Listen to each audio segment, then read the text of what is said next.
हस्बी रब्बी जल्लल्लाह मा फी क़ल्बी ग़ैरुल्लाह नूर मुहम्मद सल्लल्लाहु अलैहि। बिस्मिल्लाहिर्रहमानिर्रहीम। हदीस नंबर 328 है। इसको इमाम तिरमिज़ी ने फरमाया हद्दसना महमूद इब्न गैलाना क़ाल हद्दसना अबू उसामा अन शुरैकिन अन आसिम अल-अहवल अन अनस इब्न मालिक रज़ियल्लाहु तआला अन्हु क़ाल। हमको ये हदीस मुहद्दिस इमाम महमूद बिन गैलान ने बयान फरमाई। उन्होंने कहा कि हमको ये हदीस मुहद्दिस इमाम अबू उसामा ने बयान की। अबू उसामा इसको हज़रत शुरैक से रिवायत करते थे और शुरैक इसको हज़रत आसिम अल-अहवल ताबई से रिवायत करते थे और हज़रत आसिम अल-अहवल इस हदीस को सैयदना अनस बिन मालिक रज़ियल्लाहु तआला अन्हु से रिवायत करते थे कि आपने फरमाया अन्ना नबिया सल्लल्लाहु तआला अलैहि वालिहि वसल्लम क़ाल लहू या ज़ल उज़ुनैन। फरमाते हैं सैयदना अनस बिन मालिक रज़ियल्लाहु तआला अन्हु के हुज़ूर नबी करीम सल्लल्लाहु तआला अलैहि वसल्लम ने एक बार उनको यूं पुकारा या ज़ल उज़ुनैन, जिसका मन है ए दो कानों वाले। ये क्या कह फरमाया। मुहद्दिसीन ने इस पर काफ़ी कलाम किया है और बताया है कि इससे मुराद क्या हो सकती। तो एक माना उन्होंने ये बयान किया है कि इससे मुराद मुतनब्बे करना और उभारना है इस बात पर कि जो भी बात आपसे कही जाए उसको गौर से सुना करो और उस पर अमल किया करो। तर्जुमा तो ये है कि ए दो कान वाले, मतलब ये है कि दो कान आपको अल्लाह ताला ने अता फरमाए हुए हैं, तो इसीलिए हैं कि इस गौर से जो बात कही जाए उसको सुनो ताकि उसके ऊपर अमल दरामद हो सके। तो ये कहते हैं कि तंबीह करना और उनको आगाह करना मकसूद है ताकि आप पूरी तवज्जो से सरकार की बात सुना करें ताकि उस पर अमल कर सकें जल्दी। दूसरा इसका मफहूम ये भी बाज़ मुहद्दिसीन ने बयान किया है कि इसका मफहूम तारीफ कि चूँकि हज़रत अनस रज़ियल्लाहु तआला अन्हु सरकार की बात को हमेशा तवज्जो के साथ सुनते थे और सुनते ही उसकी तामील हुक्म जो है उसके लिए शुरू हो जाते थे। तो इसलिए फरमाया ज़ा या ज़ल उज़ुनैन, यानी उन दो आज़ा का जिक्र किया कि जिन आज़ा के ज़रिए से हज़रत अनस रज़ियल्लाहु तआला अन्हु जल्दी जल्दी सुन लेते हैं और सुनकर फिर फ़ौरन उसकी तामील करते हैं।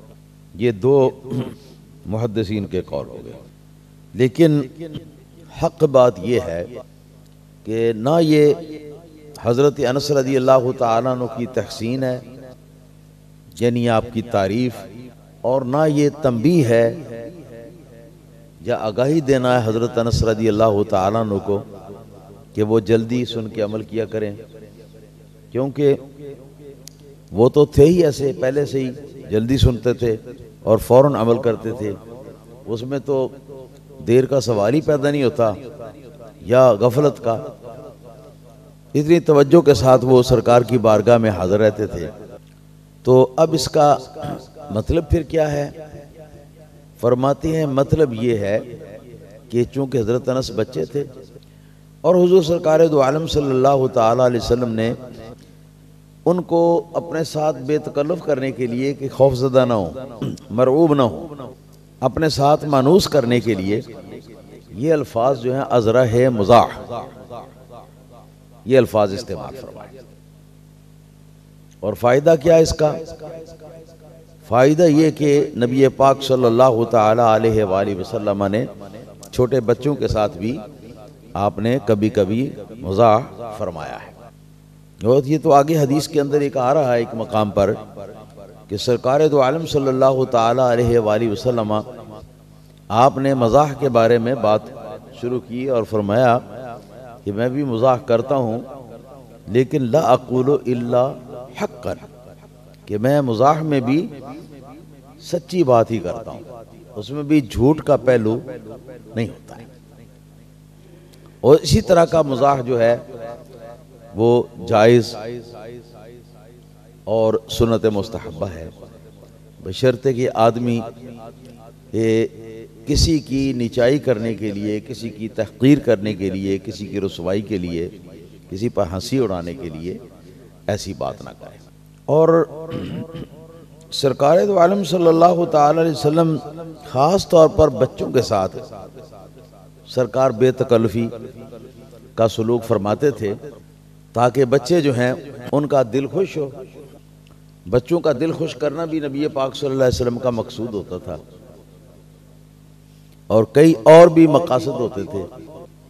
इनमें एक हदीस पाक इमाम अली अल कारी रदियल्लाहु ताला अन्हु ने यहाँ पर नकल फरमाई है और ये हदीस जो है बड़ी मजबूत और पुख्ता हदीस है कि हजरत सैयदना महमूद बिन रुबैया, ये 5 बरस की इनकी उम्र थी और नबी पाक सल्लल्लाहु ताला अलैहि वसल्लम ने जब हुजूर की खिदमत अक़दस में इनको लाया गया तो आपने थोड़ा सा पानी अपने मुंह में लिया और लेके तो इस तरह करके इनके मुंह के ऊपर, चेहरे के ऊपर अपने मुंह के अंदर का पानी जो है उसको सरकार ने छिड़क दिया। ये मज़ाह भी था ताकि बच्चे के साथ बेतकल्लुफ़ी पैदा हो जाए, बच्चे का दिल खुश हो जाए, बच्चा हंसे। और इसके अलावा इससे मकसद जो है वो बरकत देना भी था, क्योंकि नबी पाक सल्लल्लाहु ताला अलैहि वसल्लम के मुंह के अंदर जो पानी एक बार आ गया और फिर जो कुर्ली की शक्ल में बाहर निकला तो यकीनन वो बहुत बड़ा तबर्रुक है और सहाबाए किराम उसके लिए तो टूट पड़ा करते थे जी भाग दौड़ में ताकि वो हमें हासिल हो जाए। तो इसमें एक बात ये भी है, हजरत महमूद बिन रुबैया रदियल्लाहु ताला अन्हु जब बड़े हुए तो सरकार दो आलम सल्लल्लाहु अलैहि वसल्लम तो उनके बचपन में ही विसाल फरमा चुके हुए थे। तो उनको ये वाक़या जो है ना, ये सरकार की बारगाह में हाजिरी का और ये कि सरकार ने उनके चेहरे के ऊपर अपनी कुल्ली का पानी जो है ना वो फेंका, ये बात उनको याद थी। इसके सिवा नबी पाक सल्लल्लाहु अलैहि वसल्लम को देखने की बात याद थी और सरकार के इस अमल शरीफ की बात याद थी। इसके अलावा सरकार दो आलम सल्लल्लाहु ताला अलैहि वसल्लम की कोई बात इनको याद ना थी। इससे मुहद्दिसीन किराम ने ये कायदा जो है ये अख़ज़ किया, 5 बरस का बच्चा जो है वो भी अगर सरकार दो आलम सल्लल्लाहु ताला अलैहि वसल्लम की बारगाह अक़दस में हाजिर हुआ हो, बाद में सरकार का विसाल हो गया हो, तो 5 बरस की उम्र में सरकार की बारगाह में हाजिरी देने और सरकार को मिलने से भी आदमी सहाबी होने का शरफ हासिल कर लेगा। इसको जुमला मुहद्दिसीन ने सहाबी माना है और इनकी बातों को वही मर्तबा और मकाम दिया है जो एक सहाबी की बातों को मर्तबा और मकाम दिया जाता है। इसी तरह हजरत बीबी उम्मे सलमा रदियल्लाहु ताला जो कि हजरत अबू सलमा के निकाह में थी और उहद की लड़ाई में उनकी शहादत हो गई। हजरत उम्मे सलमा रदियल्लाहु ताला अन्हा नहायत परेशान।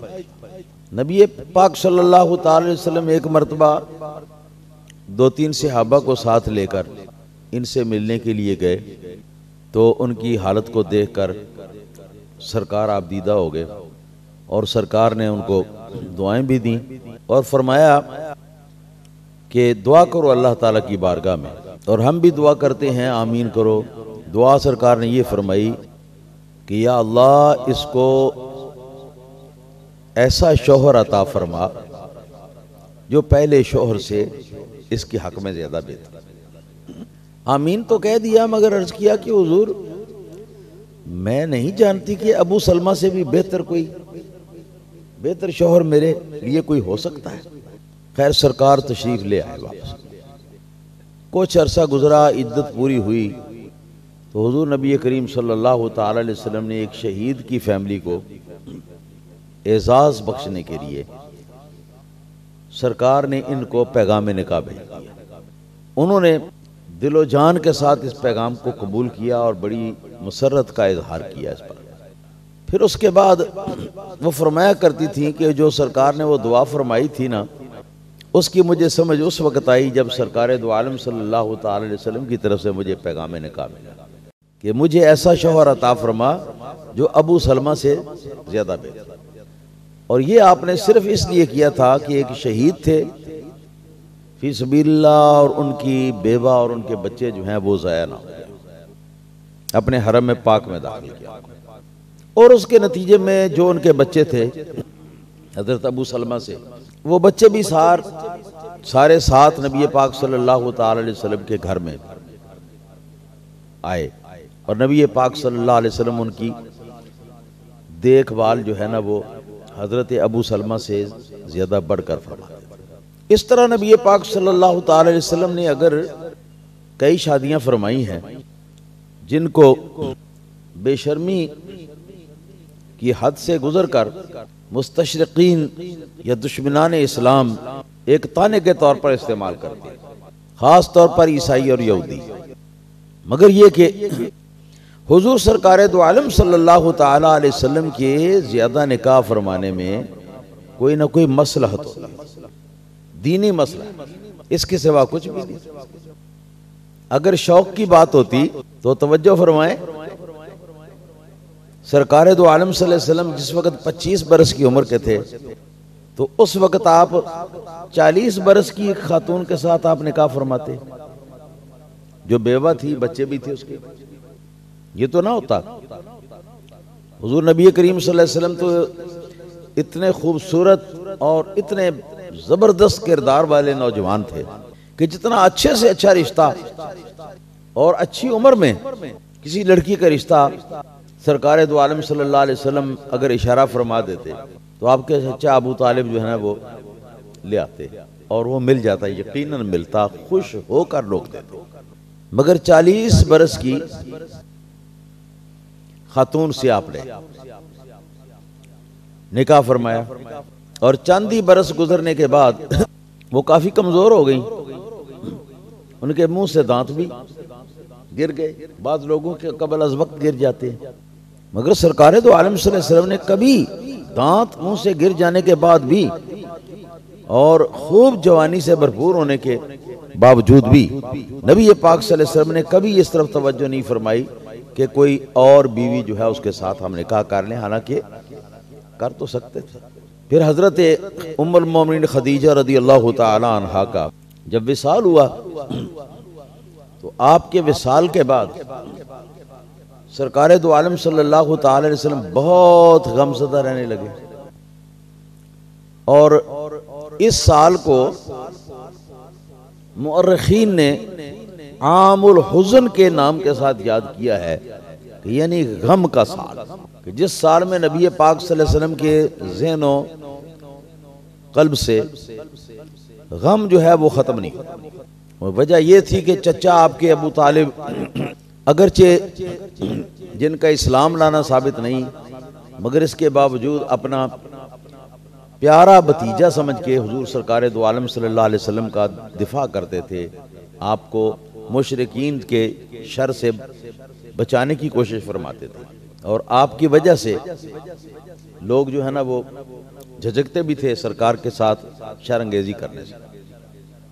अगर जब उनकी वफात हो गई तो अब मैदान खुला हो गया, मुखालिफीन दुश्मनों के लिए भी उन्होंने बड़ी बड़ी ईज़ाएं नबी पाक सल्लल्लाहु अलैहि वसल्लम को पहुंचाई। फिर तो ये हाल था। अब क्या हुआ कि एक बीबी साहिबा जो सरकार दो आलम सल्लल्लाहु अलैहि वसल्लम की उम्र से काफी बड़ी थी, कद मुबारक भी उनका बहुत लंबा था, उन्होंने सरकार दो आलम सल्लल्लाहु अलैहि वसल्लम की खिदमत अक़दस में सिर्फ इस मकसद के लिए कि सरकार का किसी तरह गम जो है ना वो खुशी और मुसरत में बदल जाए, सरकार को पैगाम निकाह भेजा, जिसे सरकार ने कबूल फरमा लिया। हज़रत बीबी सौदा रज़ी अल्लाह ताला अन्हा से आपका मक्की जिंदगी के जी आखिरी सालों में निकाह हुआ। और ये अक्सर बेशतर बताया करती थी ख़वातीन को कि मैंने हुजूर के साथ निकाह किसी दुनियावी गरज से, या ये है कि जैसे मियाँ बीवी को एक दूसरे से होता है, किसी ऐसी गरज से आपके साथ मैंने निकाह नहीं किया। और कहा करती थी कि तुम लोग तो जानते हो कि मेरी अब वो उम्र भी नहीं है। सिर्फ दो बातों के लिए, एक बात तो ये कि सरकार दो आलम सल्लल्लाहु ताला अलैहि वसल्लम की ज़ौजियत का मुझे शरफ हासिल हो जाए, क्योंकि सरकार की जो ज़ौजा है दुनिया में, आखिरत में भी वो सरकार की ज़ौजा होगी, और आखिरत के अंदर सरकार का मकाम सबसे ज़्यादा बुलंद होगा। सरकार की जो अज़वाज मुतहरात हैं वो भी सरकार के साथ होंगी। एक तो ये फ़ायदा हासिल करने के लिए, और दूसरे नंबर पे मेरे दिल में ये बात थी कि मैं सरकार दो आलम सल्लल्लाहु ताला अलैहि वसल्लम को हंसाकर, हंसी दिलाकर, तो सरकार का गम जो है ना, और इसको दियाबा कहते हैं अरबी जुबान में, खुश तबी दियाबा।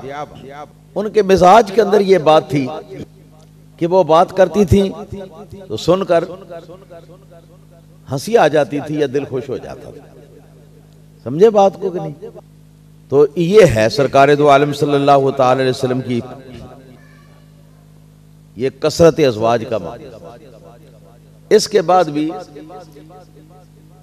सरकार दो आलम सल्लल्लाहु ताला अलैहि वसल्लम ने अपनी जिंदगी मुबारक में कुल 11 ख़वातीन से निकाह फरमाया। उनमें सिर्फ एक कंवारी थी, तवज्जो है, 11 में से एक कंवारी थी, और वो भी अल्लाह ताला की तरफ से हुक्म आया था उनके बारे में। जिब्रील अलैहिस्सलातु वस्सलाम उनका मुजस्समा एक रेशमी गुलाफ के अंदर, रेशमी कपड़े के अंदर लपेट कर लाए थे, सरकार के सामने रखा था और अर्ज किया था कि हुजूर अल्लाह पाक ने अर्श मजीद पर इसके साथ आपका निकाह किया, ये आपकी बीवी।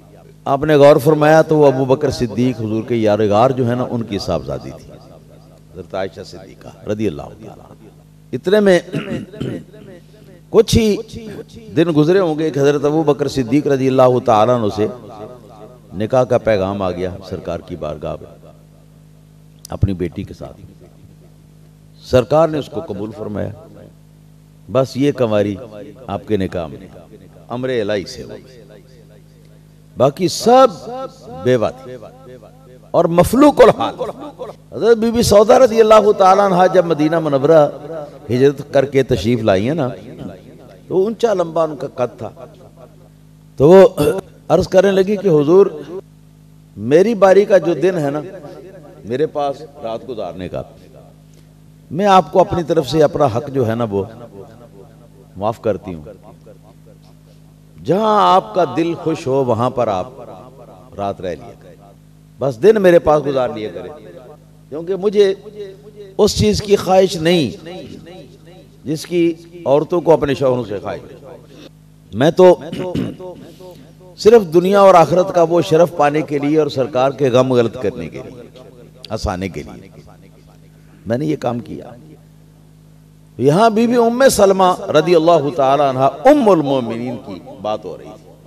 इनके साथ नबी पाक सल्लल्लाहु ताला अलैहि वसल्लम ने भी बइल्हाम खुदाबंदी इनको निकाह का पैगाम भेजा, और फिर इनके बच्चों की और इनकी देखभाल ऐसी नबी पाक सल्लल्लाहु अलैहि वसल्लम ने फरमाई कि अबू सलमा जो उनके पहले शौहर थे वो भी ऐसी नहीं कर सकते थे। इन बीबी उम्मे सलमा रज़ी अल्लाह ताला अन्हा की एक साहबजादी थी, बच्ची थी छोटी उम्र की। तो उनके बारे में हदीस पाक यहां शारहीन ने नकल की है। वो फरमाते हैं सरकार दो आलम सल्लल्लाहु ताला अलैहि वसल्लम ने एक बार ये पानी का चुल्लू लिया अपने हाथ में, ऐसे ऐसे भरा और रखे, तो इनके चेहरे पर इनकी साहबजादी उम्मे सलमा की साहबजादी छोटी उम्र की थी, उसके चेहरे पर ही मार। इसको नबी पाक सल्लल्लाहु अलैहि वसल्लम का मज़ाह जो है ना उसके तौर पर मुहद्दिसीन ने बयान किया, ताकि बेतकल्फी बच्चों के साथ पैदा हो, बच्चों का दिल खुश हो, खुश तभी सरकार दो आलम सल्लल्लाहु अलैहि वसल्लम। लेकिन इसका फैजान ये हुआ कि इमाम बैहक़ी रज़ी अल्लाह तआला अन्हु अपनी हदीस के अंदर बयान फरमाते हैं कि ये बहुत बुढ़ापे की उम्र को पहुंच गई, जब जिस उम्र में है जी वजूद का नक्शा ही बदल जाता है, चेहरे के ऊपर झुर्रियां पड़ जाती हैं बड़ी बड़ी, मांस लटक जाता है, जिल्द ढीली हो गई, और नबी करीम सल्लल्लाहु ताला अलैहि वसल्लम के उस पानी फेंकने की बरकत से उनके चेहरे पर जो फेंका अज़रा मुज़ाह, उसका असर यह हुआ कि बहुत बुढ़ापे की उम्र के अंदर जब उनकी हम उम्रें जो हैं उनके चेहरे की रौनक खत्म हो गई, झुर्रियां पड़ गई और पता नहीं क्या क्या उनका हाल हो गया, मगर इनके जिस चेहरे पर सरकार ने पानी थोड़ा सा छिड़का था, ये चेहरा बिल्कुल नौजवान लड़कियां जैसी होती हैं ना, इस तरह उनका चेहरा वफात के वक्त तक बाकी है। ये फैजान नबवी है। सरकार दो आलम सल्लल्लाहु अलैहि वसल्लम का जो मज़ाह होता था वो भी फैज़ रसा होता था। अब इससे अगली हदीस जो है वो शुरू करते हैं। इस हदीस का नंबर है 229। इमाम तिरमिज़ी फरमाते हैं हद्दसना हन्नादुन क़ाल हद्दसना वकीउन अन शुअबता अन अबी तय्याह अन अनस इब्न मालिक रज़ियल्लाहु तआला अन्हु क़ाल। हमको ये हदीस सैयदना हन्नाद बिन सरी मुहद्दिस इमाम ने बयान की थी, और उन्होंने फरमाया कि हमको ये हदीस हज़रत सैयदना वकी इब्न अल जर्राह ने बयान फरमाई, और हज़रत सैयदना वकी इब्न अल जर्राह ने इस हदीस को हदीस के फ़न में अमीरुल मोमिनीन हज़रत शोबा रज़ी अल्लाह तआला अन्हु से रिवायत किया। हज़रत शोबा रज़ी अल्लाह तआला अन्हु इसको अबू तय्याह मशहूर ताबई से रिवायत करते थे, जिनका नाम हज़रत यजीद बिन हुमैद है, ताबई इमाम है। वो इसको नबी पाक सल्लल्लाहु ताला अलैहि वसल्लम के खादिम खास सैयदना अनस बिन मालिक रज़ी अल्लाह तआला अन्हु से रिवायत करते हैं कि आपने फरमाया इन कान नबी सल्लल्लाहु ताला अलैहि वसल्लम ला युखालितुना, के बेशक हुजूर रसूल करीम सल्लल्लाहु ताला अलैहि वसल्लम हम लोगों के साथ घुल मिल के रहते थे। ला युखालितुना घुल मिल के मिक्सअप होके हुजूर रहते थे। ये सारा घुलना मिलना घुल मिल के रहना सिर्फ इसलिए था कि जो सरकार के चेहरे अक़दस पर अल्लाह पाक ने जो रोब रखा था, आपके आला मरातिब का, आला दरजात का, उस रोब की वजह से लोग मरऊब हो जाते थे। सरकार के सामने मुंह खोल के वो बात कोई कहना चाहते तो वो भी झिझकते रहते, या किसी और से कहते कि तू कर ये बात, ताकि इसका जवाब मैं भी सुन लूं। तो अगर ये बात ना होती तो मुहद्दिसीन फरमाते हैं कि तब लोग नबी पाक सल्लल्लाहु अलैहि वसल्लम के साथ हम कलाम होकर या अपने दिल की बातें जो है वो सरकार के साथ करने और उनका जवाब लेने से महरूम, इसलिए सरकार फरमाते थे। तो फरमाया इन कान नबी सल्लल्लाहु ताला अलैहि वसल्लम ला युखालितुना, रसूलुल्लाह सल्लल्लाहु अलैहि वसल्लम बेशक और यकीनन हमारे साथ घुल मिल के रहते, यानी बेतकल्लुफी से। फरमाते हैं हत्ता यक़ूला लि अख़िन ली सग़ीरिन या अबा उमैर मा फ़अलन नुग़ैर। मेरा एक छोटा भाई था, माँ से वो सगा था, और बाप की तरफ से सोतेला था हजरत अबू तलहा अंसारी के साथ निकाह सानी था बीबी उम्मे सुलैम रज़ियल्लाहु अन्हा। बीबी उम्मे सुलैम जो है वो सरकार की वालिद गिरामी के ननिहाल की तरफ से सरकार के महारिम में है और हजरत अनस बिन मालिक की वो वालिदा हैं।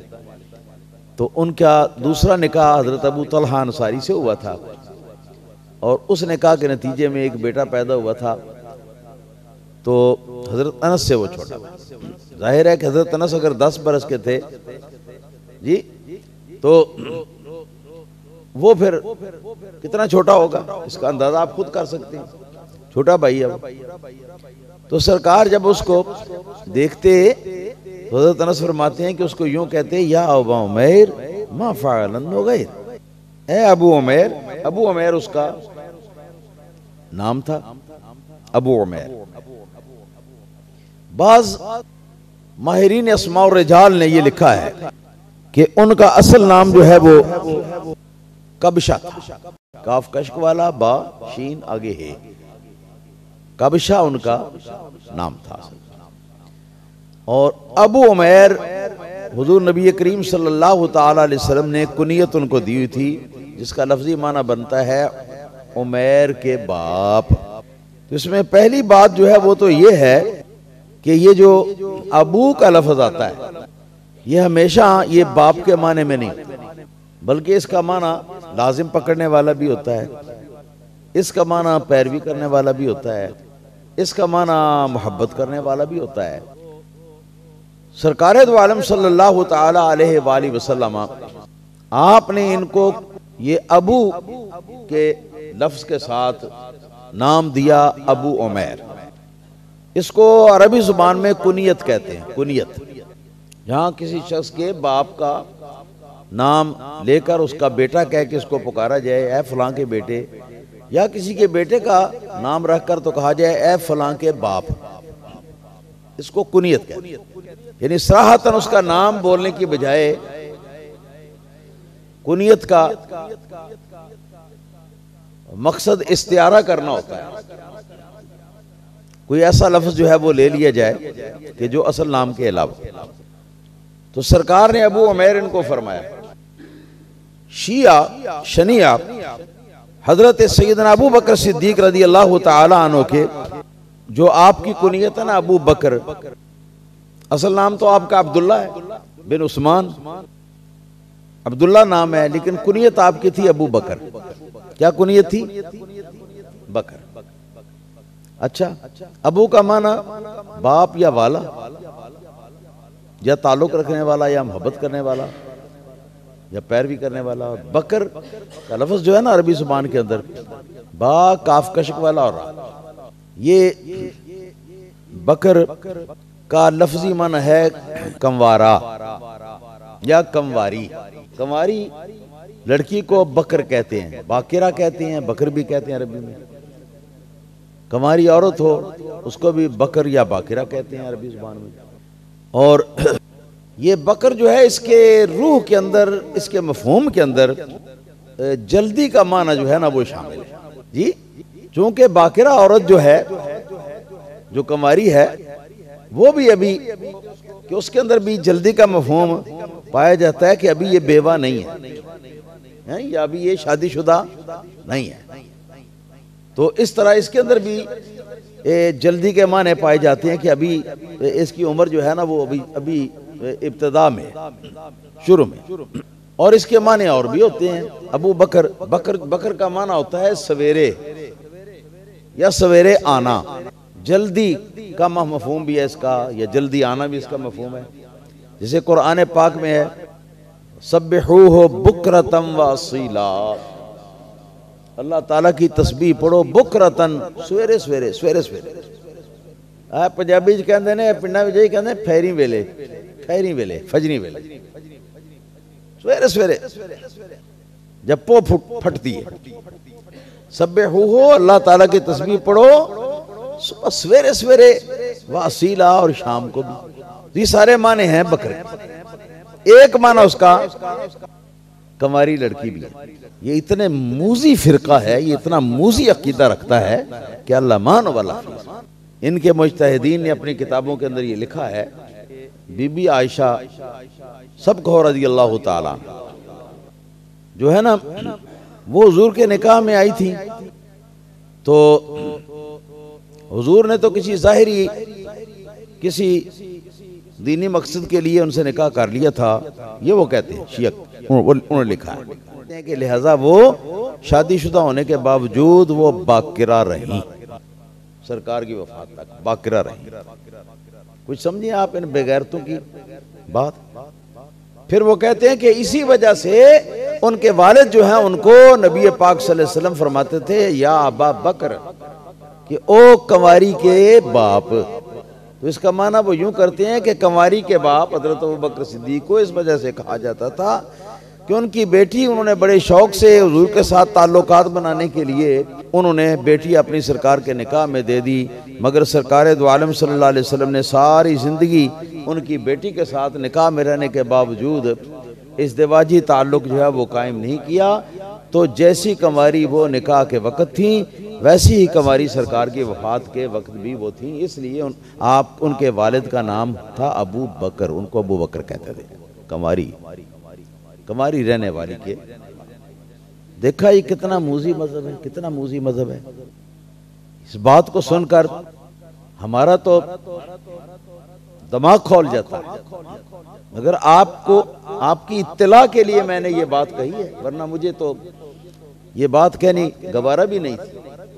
सिर्फ ये बताने के लिए कि ये मजहब वाले जो हैं, ये जो भाई भाई का लफ्ज कह के तो पुकारते हैं ना जी, शिया सुन्नी भाई भाई भाई भाई भाई भाई, मैं उनको बताना चाहता हूँ कि ये कितने बेगैरत और कितने मूजी लोग। इस तरह की और भी बातें उन्होंने काफी अपनी किताबों के अंदर घड़ी हुई हैं और लिखी हुई हैं, उनमें से एक ये है।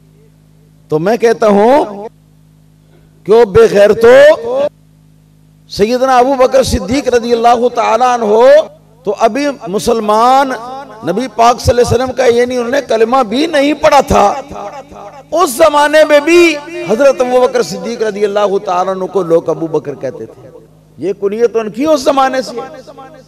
बीबी आयशा तो पैदा ही बाद में बहुत अरसे के, तो इस वजह से तो फिर उनको अबू बकर नहीं कहा जा सकता। तो किस वजह से अबू बकर उनको कहा जाता था?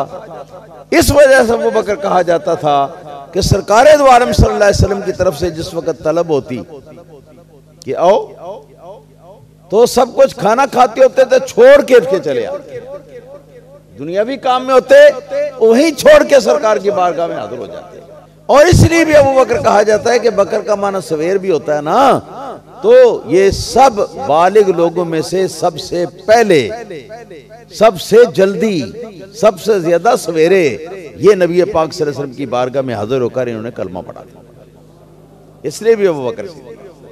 और अबू बकर के लफ्ज पर अगर मैं गुफ्तगू मजीद करूं तो 1-2 घंटे और भी गुजर सकते हैं, मगर मेरी बात पूरी हो गई है कि सरकार ने अबा उमैर इनको छोटे बच्चों को कुनियत दी। इससे एक तो मजाक का पहलू इसके अंदर, दूसरे नंबर पे कुनियत का मसला, ये 2 मसाइल हैं। इंशाअल्लाह ताला इनका बयान आइंदा दरसे हदीस के अंदर हम अर्ज करेंगे।